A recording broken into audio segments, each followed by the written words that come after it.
In 1960, the United States stood at a crossroads. Two wars were on the horizon. Civil rights were boiling beneath the surface.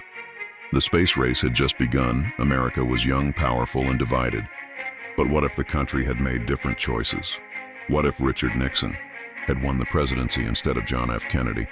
Many believe it was the televised debate, the first of its kind, that cost Nixon the election. He looked pale and nervous. Kennedy looked calm, charismatic, and confident. If radio alone had decided the vote, Nixon might have taken the Oval Office. And if he had the course of history, could have shifted dramatically. Nixon, more hawkish than Kennedy, might have escalated involvement in Vietnam. Far earlier, without Kennedy's restraint, would the U.S. have plunged headfirst into full-scale war. By 1961, would we have seen the draft explode years earlier? Or worse, nuclear escalation with the Soviet Union. Then there's the civil rights movement.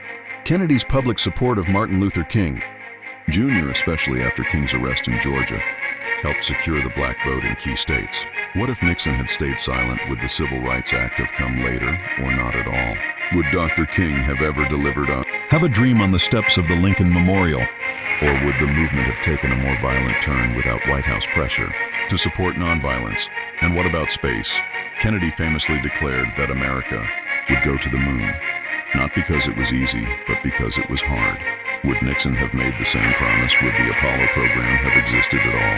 Without the moon landing, would the U.S. have lost the space race to the Soviets? Imagine the flag of the USSR planted in lunar soil. What would that have done to American confidence or the Cold War? And speaking of war, what if the Bay of Pigs invasion had succeeded? Kennedy approved the mission, a CIA-led effort to overthrow Fidel Castro. It failed. But what if it hadn't? What if Castro had been removed and a pro-American government had been installed in Cuba? Would there still have been a Cuban Missile Crisis? Would the world have stood 13 days on the brink of nuclear war? Or would a stronger U.S. presence in the Caribbean have provoked an even more aggressive Soviet response? Now shift focus to culture. 1960 was the last breath of the 1950s. Elvis was in the army. Marilyn Monroe was still alive. But everything was about to change. The counterculture of the 1960s, the protests, the rebellion, the music, it all stemmed from choices America made early in the decade. If the government had embraced young people's voices rather than silencing them, would there have been less unrest? Would Kent State have ever happened? Would 4 students still have been shot for protesting a war they never voted for? And if the U.S. had made different economic choices, what would that future have looked like?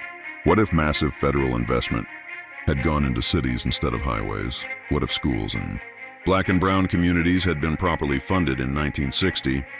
Would inequality look different today? Would American cities have grown with opportunity instead of poverty? Even international relations hinged on decisions from that single year. What if Kennedy had rejected the idea of building up nuclear weapons? What if he had moved first toward disarmament before the arms race exploded? Would the Cold War have thawed sooner? Or would the Soviets have taken advantage? Every choice creates a ripple. And in 1960, the ripples became waves. Kennedy was assassinated in 1963. Would Nixon as president have suffered the same fate? Would Lyndon Johnson have ever become president? And would he have pushed through the Civil Rights Act without Kennedy's legacy behind him? History isn't just about what happened. It's also about what didn't. 1960 shaped the rest of the 20th century, but it could have shaped it very differently. One election, one war, one law, one decision. What if America had chosen another path?